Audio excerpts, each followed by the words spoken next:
Well, for a teen who'd never been on a holiday, a weekend camping sounded like fun, but Donny Govan never made it home. Now missing for more than 2 years, the 16-year-old's family are on a mission to find their missing brother. When I first got told that he's run away and he's missing, the thoughts that go through your head, it's unbelievable. For the four sisters of Donny Govan, the last 2 years have been a living hell. The emotional toll of having a missing loved one hit home for a Ballarat family today.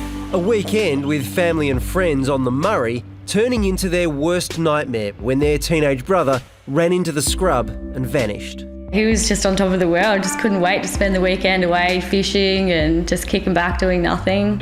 Everyone thought he'd simply taken some time out. But as the hours ticked by, they realised something was wrong. At 11:30, he still hadn't returned. That's when I phoned the police.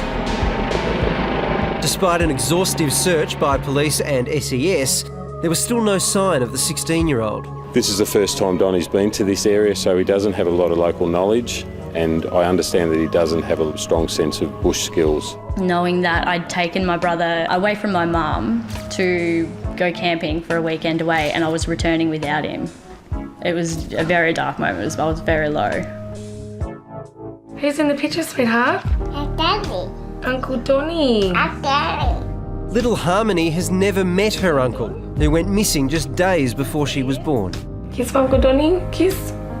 Some nights you go to bed and you're putting a blanket over yourself and you're sitting there thinking, oh, does Donny have a blanket? And you start to feel guilty. After Donny disappeared, his eldest sister became the target of internet trolls, who blamed her for his disappearance because he'd been drinking and smoking dope. It used to get me down a lot, but I've just learnt just to ignore it and focus on what's important, and that's finding Donny. And for a moment, the girls thought they had when a teen who looked like their brother knocked on a local's door. I've spoken to the lady and the description didn't quite match. So I'm not 100% convinced that this was Donny at her property. It's been more than 2 years since Donny ran away from this campsite with nothing more than the clothes on his back. But even today, Donny's sisters refuse to believe he's died somewhere here in the bush.